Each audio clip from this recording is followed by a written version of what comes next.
Coach Dwight in the background there, and trying to keep warm, I think, watching this as we now move to the next event on the track on the far side, men's 200. Yeah, Dwight Phillips, just another spectator in the crowd, multiple world long jump champion.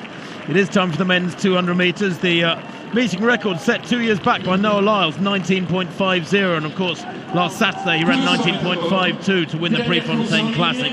That's William Reis, who goes on the outside, European Under-23 champion just this summer in Tallinn. Best of 20.26 this year, very close to his lifetime best from last year, 20.24.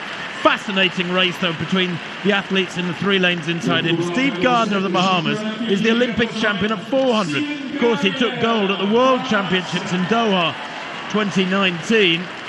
He won Tokyo 400 by a couple of metres, judges his 400s by perfectly, but he's under pressure here because Kenneth Bednarek, the Tokyo Olympic silver medalist over 200, goes in lane 6. On paper, about 5 metres this season quicker than Gardner.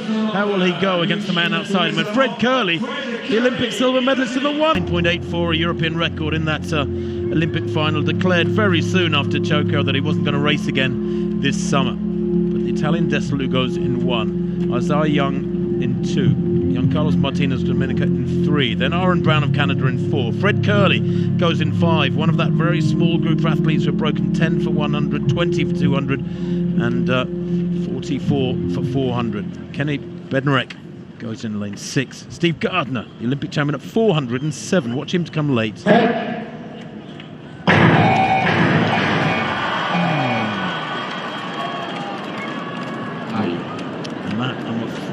Might well have been Aaron Brown going according to the reaction times on our screens. Brown in lane 4.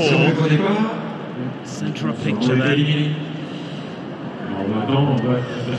Can't lie about that, can you?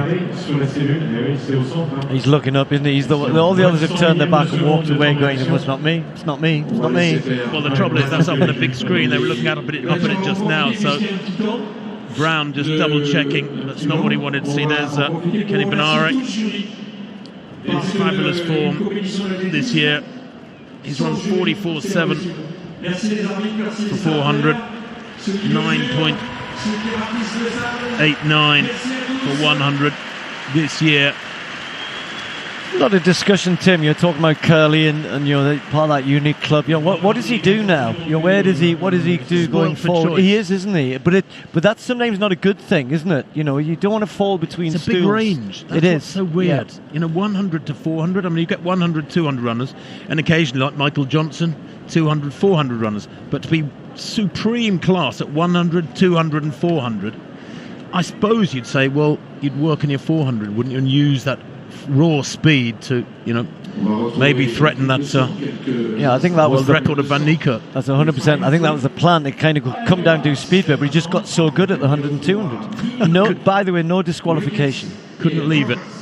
We did have an athlete running under protest in Eugene last Saturday. I don't know if that's what's happening here tonight with Aaron Brown, but it certainly looked like his start was a false one first time. Anyway, Desalu in 1, Young in 2, Martinez in 3, then Brown goes in 4, the Canadian, Fred Kerley in 5, Bednarek in 6, Steve Gardiner in 7, and William Reis in lane 8.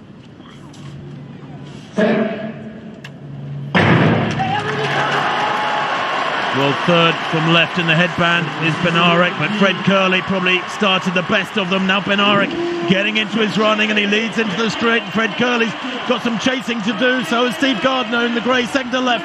But look at Kenny Bednarek pulling away and staying clear, and these two again well clear from the rest. 1965. Well, I tell you what, it's only a stride outside that meeting record of Noah Lyles. The window, 3.2 behind them, it says down on the track side. So the illegal wind, I'm afraid, will not make that time recognised for ranking lists and so on. But it was nonetheless a fabulous clash between these two. Steve Gardiner, probably a little bit of a tough call for him against two men who were so quick over 100 to really batter over that first 100, and then they were gone by the time he got into the straight. But a great clash from Kerley in 5 and Bednarek in 2, who held his strength, Stephen, if anything, pulled away over the last 30 or 40 by another half metre or so. He was quite a clear victor.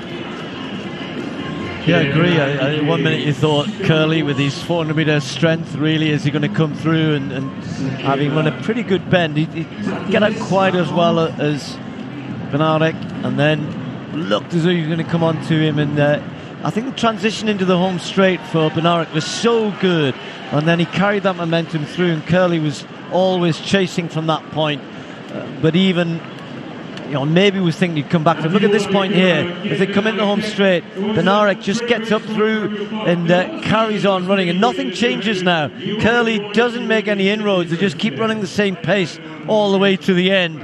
And that meter that he got coming into the home straight, Gardiner was chasing, but his bend put him so far behind these two, he was never going to catch them.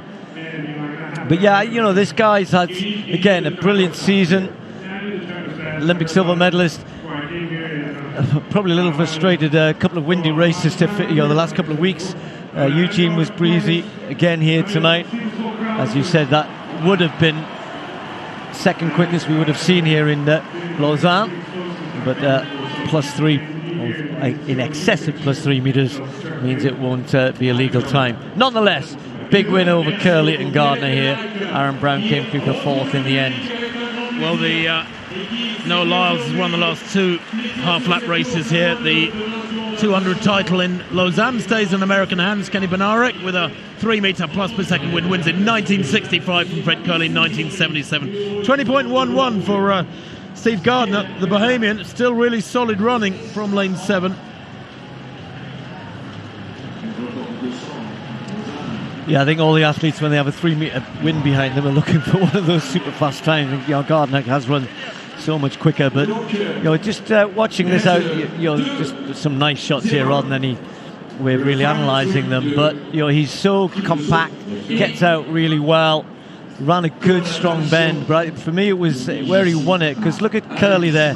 He's got a decent start, and then at this point here, you think Kerley's going to let that stagger unwind and then come away with a half a metre, but he doesn't. Bednarek gets better position into the home straight, and then it just holds him off, nothing happening. Kerley's doing his best, but cannot close that gap.